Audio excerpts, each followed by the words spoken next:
To make a good ad, you need to know how to make a good hook, because the hook is 80% of performance. Why? Well, because 80% of people never make it past the hook. So it's really important that we actually get people's attention, we get them engaged, we get them watching the ad, and they need to be contextual to what we're actually about to offer them so that we can get performance in an ad account. I think this is going to be a really good video. We're going to run through everything you need to know about making a good hook so that by the end of it, you should be able to go away and look at your ads and go, oh, that's actually a bad hook. I learned why, and here's exactly how I can rewrite it. We'll be showing examples of bad hooks, examples of good hooks. We'll be rewriting it live. I'll be giving you frameworks. Let's dive into it. So, how to make a good hook. The purpose of a hook. This is where we need to start. What is the point in a hook in the first place? Most people think the purpose of a hook is to just hook people in. It's to grab attention, to stop the scroll, and then get them watching the ad. But that's actually not the purpose of a hook. Now, we do want to get people to stop. We do want to get people to watch the ad, but we want the right audience to be watching the ad. We don't want to just be blindly scroll stopping people that aren't our target demographic. And there's two reasons for that. Number one, Meta will optimize towards soft metrics to a degree. Now, once you technically have about 50 conversions within a campaign or an ad set, it should stop doing that, supposedly, but I think it still does, which is that if a particular audience is holding through the first 50% of the ad, Meta will go, oh, those people are clearly interested in our creative. Let's serve to more people like that. The issue is if the hook isn't relevant to the actual product that you're selling, it's going to optimize to the wrong people and it destroys the performance of an ad. A really easy, good example of this are those creatives that go and put memes at the front. Okay, so it's someone like falling over and then it cuts into someone that's continuing to fall over, but they're selling a product. I'll give you an example right here. Now, this is an organic piece of content, but they could definitely run this in ads. It translates into both worlds. Submarine starts to fail, the sailor would connect a tube from their suit to the ship, and the ship would inflate the suit with pressurized air, while the escape hatch floods until it matches the outside pressure. When the doors open, the sailor would shoot upwards to Abraham Landscape Group, where we handle commercial snow and ice management with a... So you get the point, right? We thought it was a meme or an educational video or something completely different, and then it cuts into these guys. Now, why is this bad? I'll tell you with anecdotal experience. I got served this. I don't live in America. I don't need ice removal. It doesn't even snow in Australia or anywhere, right? But I got served it.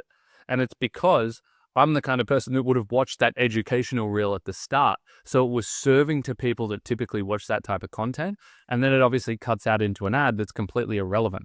So yes, did this get a bunch of likes and views? Absolutely. I think it ripped like a few million views in a very short period of time. How much actual business did this probably drive this company? Very little, okay? And this is an ad would perform very poorly. Organically, you can kind of get away with it, and it's important to differentiate here, which is that on organic, this costs nothing to serve. They made the ad, they made the organic piece of content, they put it live, and then the algorithm goes out and serves it to 2 million people. It costs them nothing. So if they then get 10 leads off that, which is really bad for like 10 million views and only getting 10 leads, but if they get 10 leads off that, it's still good because this was free. Didn't cost them anything. But to get 2 million or 10 million views through ads, that's going to cost you like $500,000 in ad spend. And so imagine taking this creative, putting $500,000 behind it and getting 10 leads. Not very good. And so this can sometimes okay work in organic just because of the sheer volume of free reach. But in ads, it definitely doesn't work. With exception. It's always worth noting that everything I say in almost every video I've ever made, there's a 1 or 2% exception. There's going to be very specific cases in specific niches. It might be like gaming here, in which putting memes at the start of gaming ads actually makes sense. But for most people, it doesn't make sense. You want to be attracting the right audience, which means whoever's in your hook needs to be the correct target demographic, and it needs to be relevant to what you're actually about to talk to. Number two is you need to keep the viewer watching. Obviously, we all know this. The point in a hook is to get people past the first 3 seconds so we can actually sell them on the product. Cool. So then we have these 3 elements of a hook. Now I'm copying this triangle diagram from Mark Builds Brands because he does a really good job at explaining this, which is that there is 3 different elements to a hook. Most people think it is just the scroll stopper. It's just the video, or if it's a static, it's just the image that's getting you to stop and look at it, but it's not. There is an audio component. So what is the actual audio that's underlying it, because you can hook people just with audio changes. Number 2, there is the copy. And my pen never works when it needs to. And then lastly is what you can think about as the scroll stopper, but it is the visual. And for context, copy, this isn't the headline or primary text around the ad, although it can be, but it's the actual copy on the ad. And so if it's a static, it's obviously the text on the ad. If it's a video ad, it's the headline that you might put as an overlay on the creative. The importance here is that you can have a good hook, but one of these 3 things might not be exactly dialed in, and then changing that element is what actually makes it a high-performing hook. So you might have a hook that's doing okay, and then what you do is you go and put copy on the top that says, "This transformed my life," and then suddenly hook rates double and performance of the creative doubles, because that exaggerated copy on the actual hook is what generated performance. So when you're thinking through hooks, you're not just thinking through the visual, what's actually visually on the screen. Can we get the camera moving fast? Can we do something dynamic that's going to keep people's attention? But we want to be thinking through the audio, which is also a function of the script. What is the person in the video actually saying? And then the copy. Are we just putting up captions on what they're saying? Or are we doing something dynamic there? Are we putting a headline? Are we doing something that's actually going to capture them and pull them in? You need to be thinking about these 3 elements in every hook. Now, a lot of people will give frameworks for hooks, frameworks for creative. Like, this is how you should structure a script. And I don't mind it. It's a good starting point. If you have no idea how to write a hook right now and you don't know the difference between good and bad, going and just grabbing a bunch of templates and frameworks is a really good way to start getting one foot in front of the other. And then I would recommend actually moving away from frameworks, because they become very generic and you do feel like everyone else because everyone uses them. Okay, so you do ultimately want to get to a position where you can make hooks from scratch, and you can always innovate in the format, and that's how you would find white space and differentiate yourself against your competitors, even in just a hook. But frameworks is a really good starting point. Here's an example of one. Persona, problem, pattern, interrupt, promise. The reason why I really like this framework is because the persona immediately filters out anyone that isn't who we're talking about.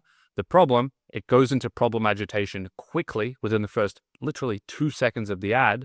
There's a pattern interrupt, which actually keeps people watching past this point. Once you've called out a persona and you've problem agitated, you're going to lose a lot of people because they might know that an ad's coming.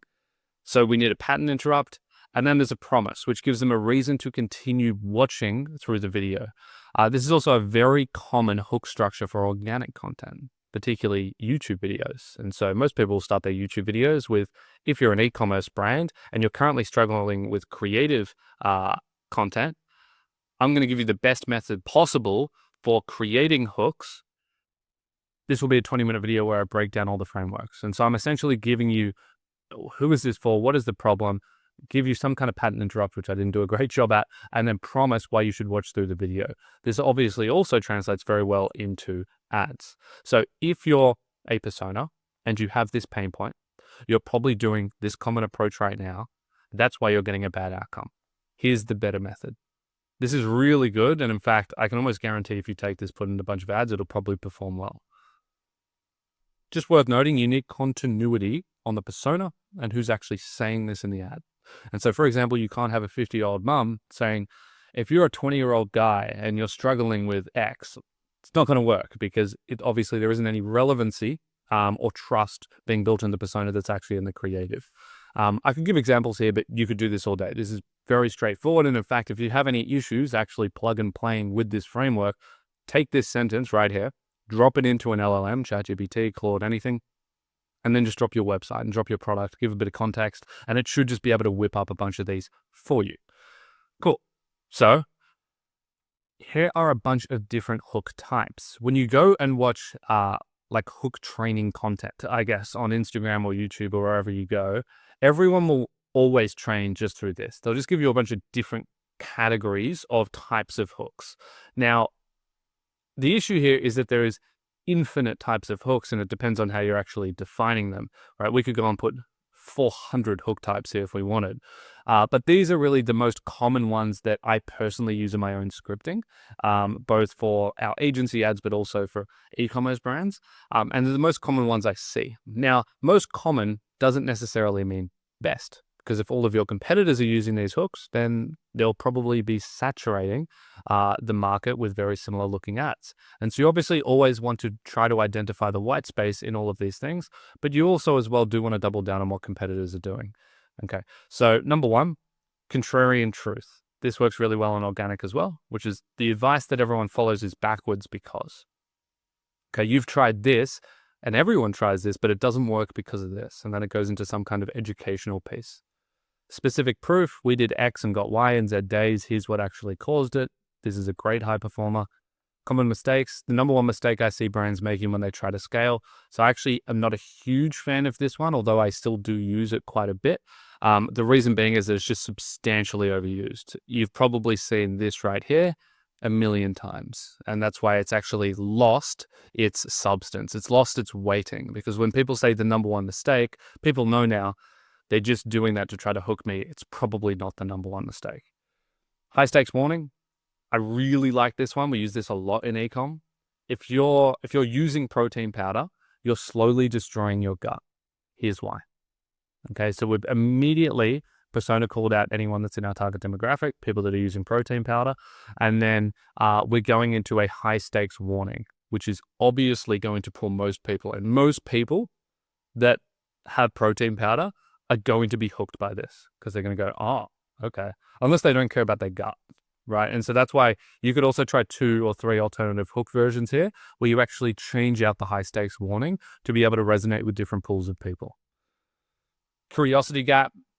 This is really a key in organic, and it also translates into paid. Meta now treats these 2 ads as the same. Most people don't realize the consequence of it. And so right away, you're like, if you don't know why Meta's treating those 2 ads the same, which most people don't, okay, why? There's an information gap that has been created. Credit where credit is due. Caleb Ralston, really good at providing information around creating organic content, and a lot of the principles of organic content translates into ads, and a lot of the principle in ads translates back into organic content. And one of the things that he has said commonly is that when you're making content, you want to be creating curiosity gaps. You want to be creating information gaps, not just within the actual hook, but also in the thumbnail and the copy. Same thing applies into ads. If you have a static image, the best performing statics by far when you're measuring against click-through rate is those super infomercial based static images that don't tell you anything. It's just the number one issue as to why you have gut pain. And it's just an arrow pointing to some graphic of some guy holding his stomach. You have no idea what it's about. Okay, there's a gut pain issue. I don't know why. And if I have gut pain issues, I'm immediately intrigued. There's just a massive information gap. I'm like, okay, I don't know anything. It's just created curiosity. And so therefore you end up with really high click-through rates. The issue with those style of ads is that you can end up with just a lot of junk click-through rates because these people aren't actually primed or ready to buy. And so that's where you have to drop them on a listicle or a very long educational landing page that doesn't talk about the product at all until the very end, that ends up pushing them to another page and actually selling them. It's a very old school style of digital marketing, but it still works incredibly well because it capitalizes on a curiosity gap to maximize click-through rate off the platform. And then you can start putting these people through an education process. The next one, a tactical promise. In 90 seconds, I'll give you the exact checklist I use to write hooks that hold attention. This doesn't really translate into ecom very well, but I put it here because if you're a service-based business watching this, this is obviously a very Hormozy-esque hook. Next one, myth-busting objection. If you think agencies can't be trusted, you're not wrong. Here's how to tell if yours is the exception. So this as well works quite well in ecom. Obviously, you just want to be myth-busting stuff around your product. So now I want to take a few bad hooks. I've said 3, but we'll see how long the video goes for. And I want to rewrite them with you. So here's the first one.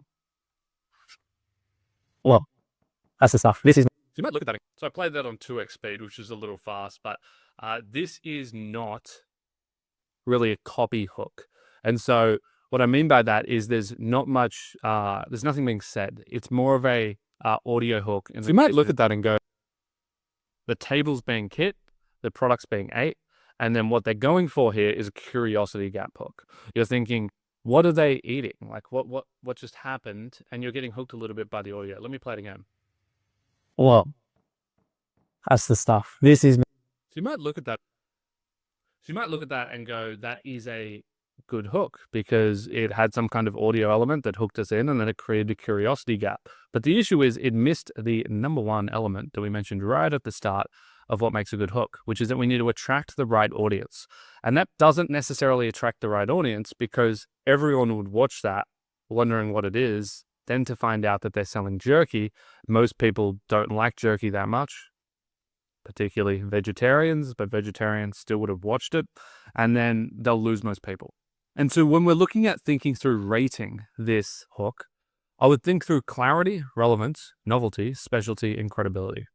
In terms of clarity, can a stranger understand what the product actually is and what's going on within this creative? And the answer is probably not. It lacks clarity. It would be a very low score. Relevancy. Is the pain point obviously there? Can we directly relate that product or what is being sold to myself? No. There's not much relevancy there at all. Novelty. Is there any kind of twist, or is there a new angle, or is this a new format that no one's done before and so they found a bit of white space? Potentially. I haven't really seen many people do a hook like this, so there might be a little bit of novelty. Specificity. This is the least important of all of them, but are they being specific in what's actually being called out? No.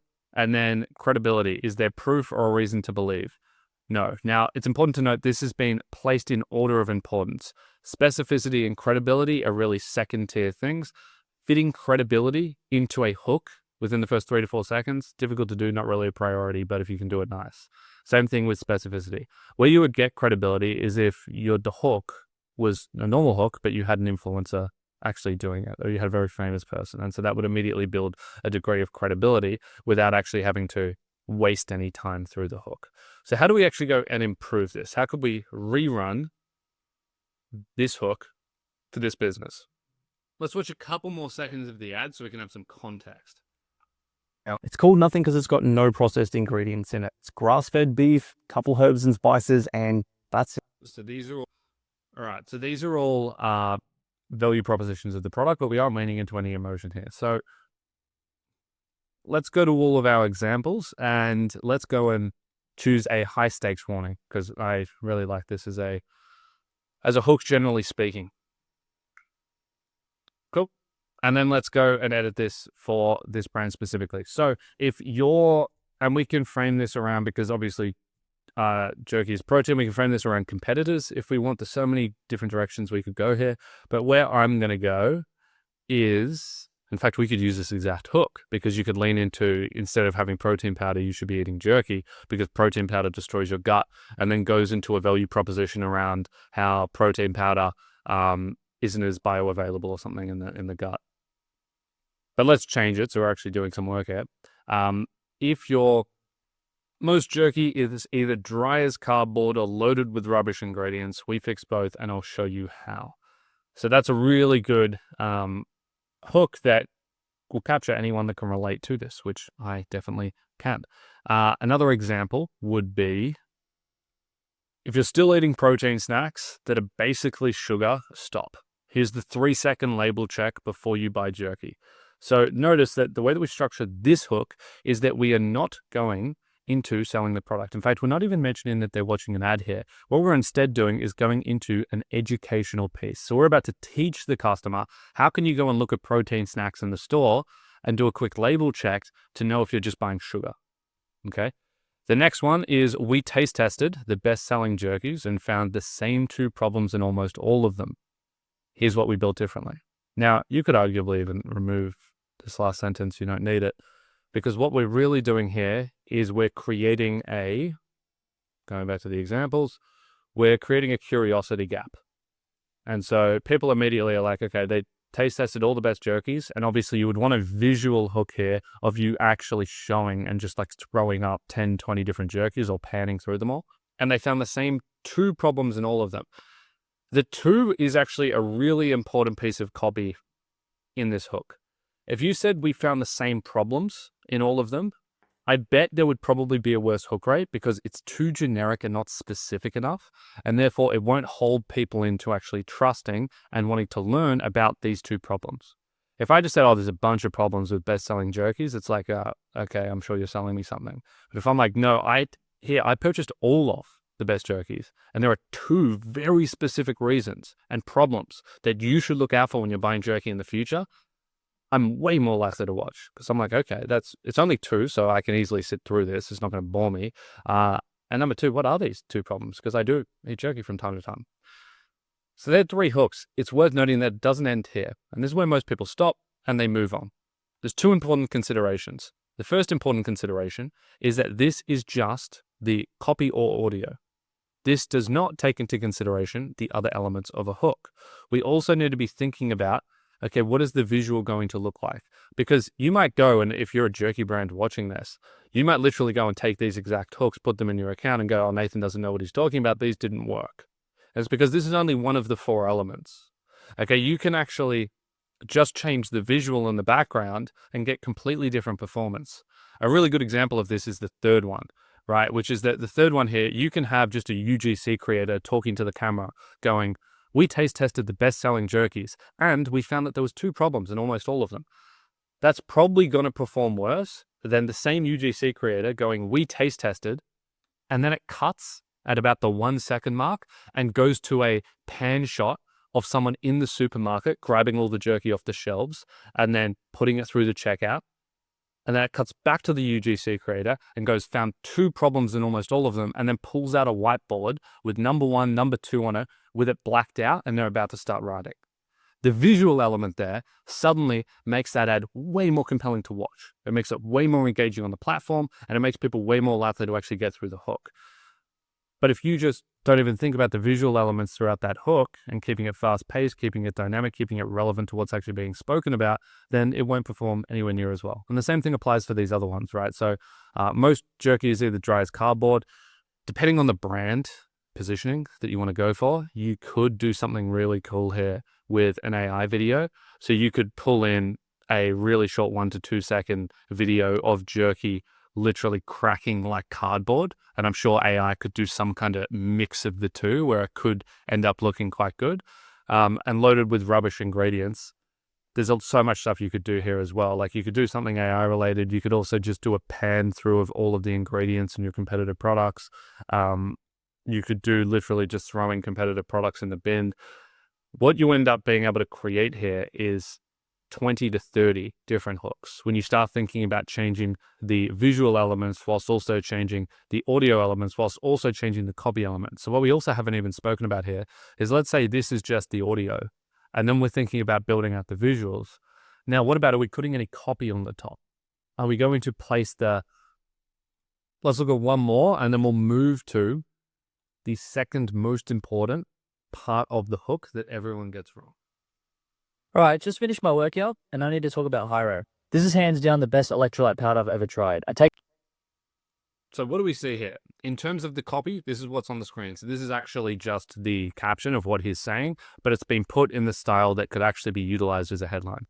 Number 2, the visual. What are we seeing? We're seeing the product get poured into a drink bottle. Not very engaging, doesn't really capture attention. In fact, we know it's a product straight away, and the product is actually mentioned within the first sentence.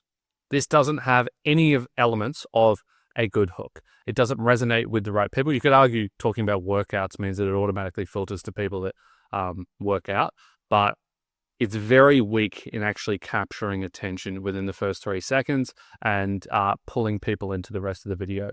How could you rework this? So this is an electrolyte brand. Well, going back to the initial framework, this would actually be the best one here in this example, which is that if you love to go to the gym and your workouts are getting shorter and shorter, you probably have the same issue that I had, which is that, or you probably have tried hopping on natural testosterone boosters. You've probably tried eating more before you go to the gym. You've probably tried all of the common approaches, and that's why you're slowly getting less and less motivated to get up and go to the gym every day. But here's what I actually found. I was dehydrated. Every time I go to the gym, my muscle force wasn't as high because there was a sodium imbalance. And so you go into some kind of educational piece, not just I was dehydrated, here is the product, but I was dehydrated and here was the actual chemical imbalance in my body that was leading to all of these pain points that you also have. And what I found is I tried a bunch of different electrolyte powders. I didn't just try one and grab the first one. I tried all of them. And none of them worked for me. Hydrolyte didn't work. All of these didn't work because they didn't have enough sodium and they didn't have the right balance of magnesium. And so when I finally found Hyro, I actually felt better. Now I'm back in the gym working out 1.5, 2 hours per session. I'm in there 3-4 times a week. I've never felt better. The nice thing is I reached out to the Hyro team and they've actually partnered with me, and you can get 20% off. Goes into an offer.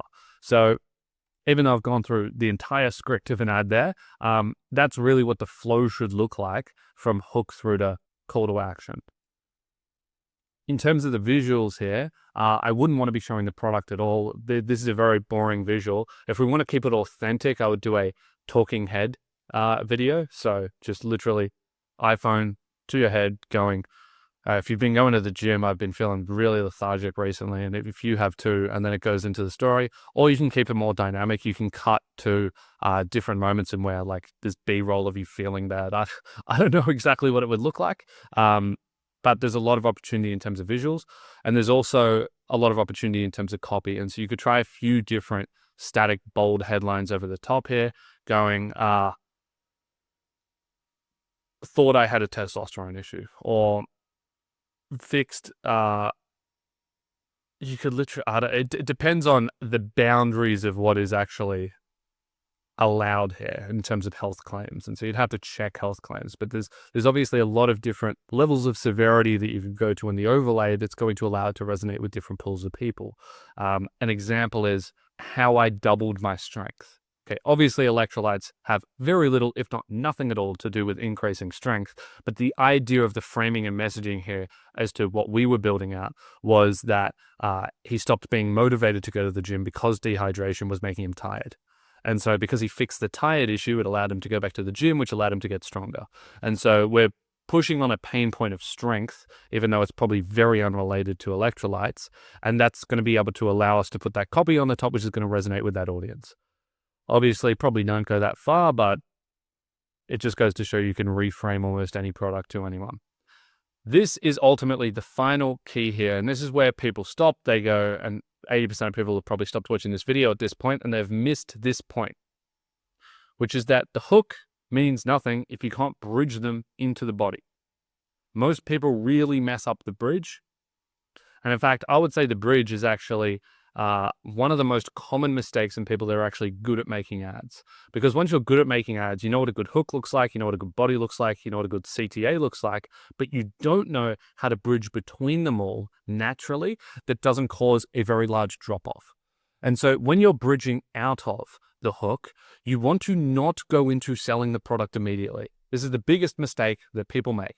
They go, if you think agencies can't be trusted, you're not wrong. Here's how to tell if yours is the exception. Book an order below, and you can talk to me and my team, and trust me, we are and it just goes into the actual service or the product that's being sold. You don't want to do that at all. You generally want to bridge as smoothly as possible into education.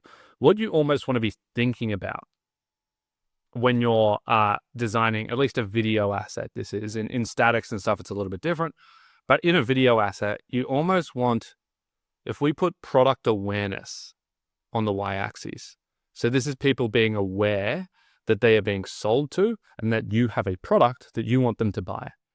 As the video goes on in seconds, you want your product awareness to look something like this. It's down at 0 through the hook. You don't want to know that they're being sold to.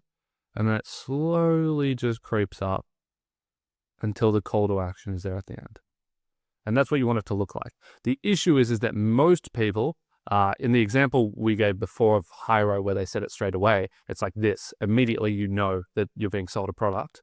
And then most people will do something like this, and then they hit the bridge, and it's like that. And then they hit the bridge into the CTA, and it's like that. You don't want to stepstone through product awareness. You want to slowly bleed it into the ad so that the consumer doesn't realize that they're being moved through this process of completely unaware that they're being sold to now convinced that they want to buy a product. And so because of that, the bridge is the key here. You don't want to suddenly push people into a call to action. You don't suddenly want to go, oh, this was the solution. It's such an amazing product. You want to slowly embed it in. Let me show you an example. Drinking 3 liters of water a day doesn't mean that you're hydrated. You've probably heard the word electrolyte heaps. What most people don't know is what they actually do.